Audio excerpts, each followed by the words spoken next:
안녕하세요. 마인드 가이더입니다. 오늘은 돈에 대한 열등감에 대해서 이야기 나누어 보겠습니다.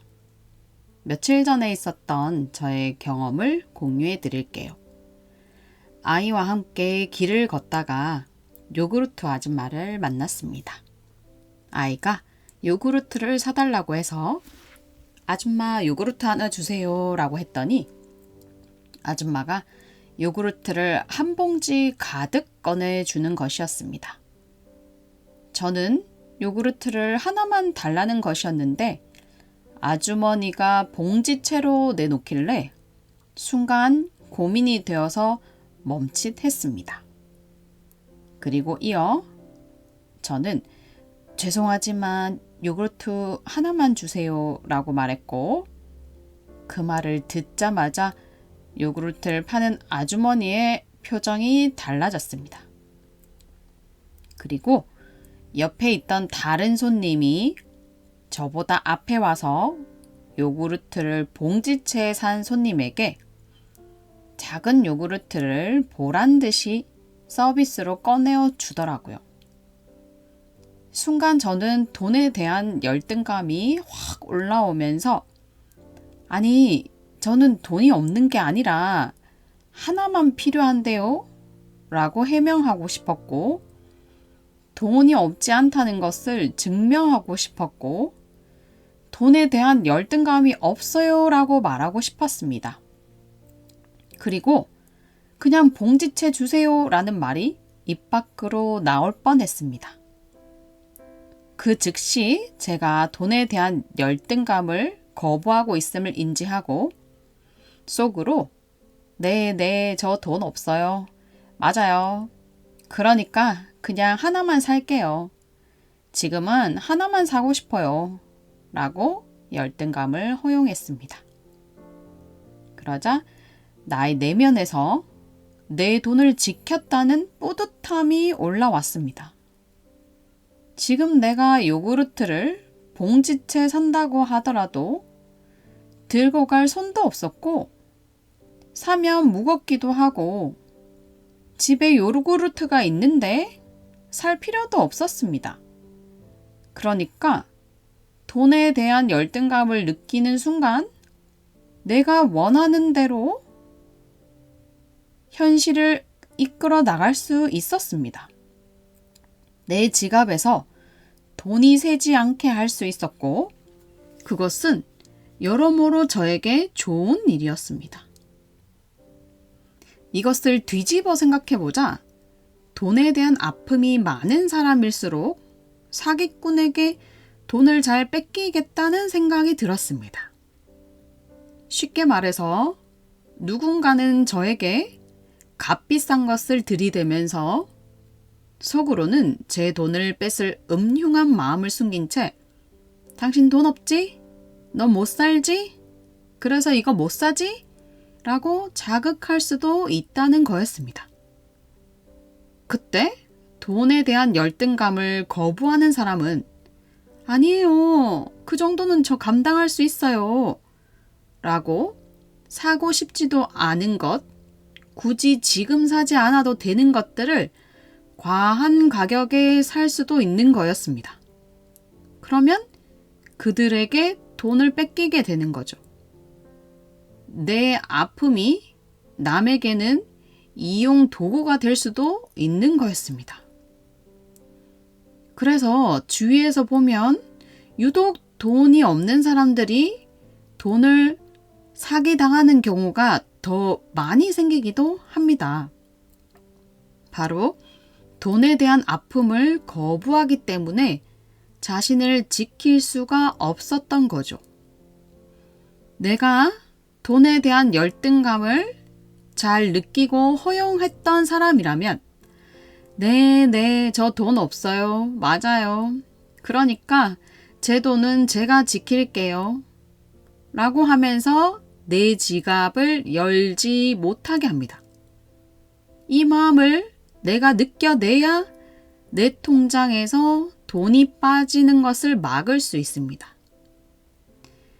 많은 사람들이 은근히 돈에 대한 열등감을 자극하면서 남의 돈을 뺏어가려 합니다.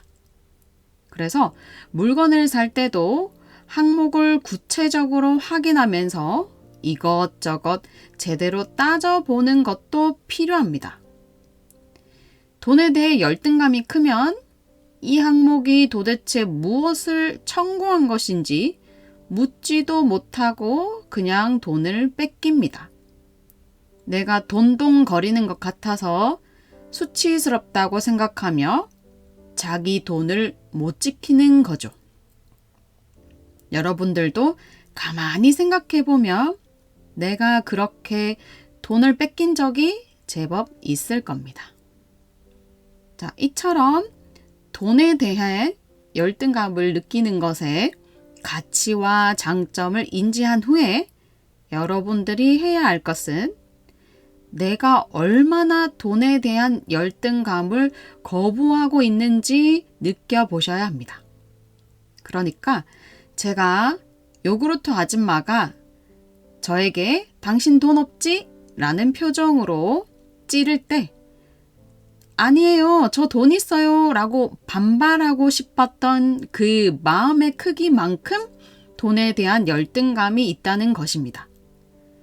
사람마다 돈에 대한 아픔의 크기가 다르므로 내 크기가 얼마나 되는지 몸으로 느끼면서 가늠해야 합니다.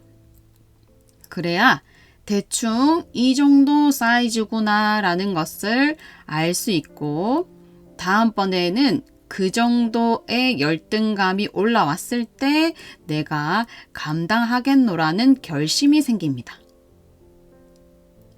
그리고 타인이 나에게 돈 자랑을 할 때, 야, 나는 돈이 아픈데 너는 돈이 안 아프구나. 그래, 너라도 아프지 않아서 다행이다. 라고 생각해 보세요. 그러면 그 사람이 돈 자랑을 할 때 같이 놀아줄 수 있습니다. 그래서 좋겠다, 되게 좋겠다 라고 하면서 상대의 행복을 공유해 주세요. 그 사람은 잘난 척 하려고 한 것도 아니고 우월감을 느끼려고 한 것도 아니고 그저 돈이 아픈 것이 아니니까 그냥 말한 것인데 내가 아프니까 상대가 나를 무시한다고 생각하면서 미움이 올라오는 것입니다. 또 반대로 내가 돈이 많을 경우에는 누군가는 돈이 아픈 부분일 수 있으므로 다른 사람을 배려하여 돈이 있더라도 함부로 돈이 많다는 말을 하지 않는 것이 좋겠죠. 마지막으로 내가 돈에 대해 부족함이 없이 자라왔더라도 돈에 대해서는 누구나 열등감을 조금씩 느낍니다. 내 부모가 돈에 대한 아픔이 있었거나 내 조상들이 그러했다면 나도 아픔이 있습니다. 또 돈이라는 것은 상대적인 가치이기 때문에 나보다 많은 사람을 보면 나는 열등감을 느낄 수밖에 없습니다. 그러므로 돈에 대한 열등감이 올라오면 이것이 우리 부모님들의 아픔이었구나 라고 생각하면서 그분들이 돈을 벌기 위해 노력했던 노고에 대해 생각하고 감사해야 하는 시간도 가져보세요. 자, 지금부터 돈에 대한 열등감을 잘 느끼면서 남이 나에게 너 돈 없지? 라고 자극을 해도 아픔에도 그 통증을 잘 견딜 수 있는 나를 칭찬해 주세요. 그렇게 여러분들의 돈을 잘 지키면서 살기 바랍니다. 이제 돈에 대한 열등감을 무서워서 피하지 않기를 바라며 오늘도 여러분의 무의식 정화를 응원하면서 영상을 마치겠습니다.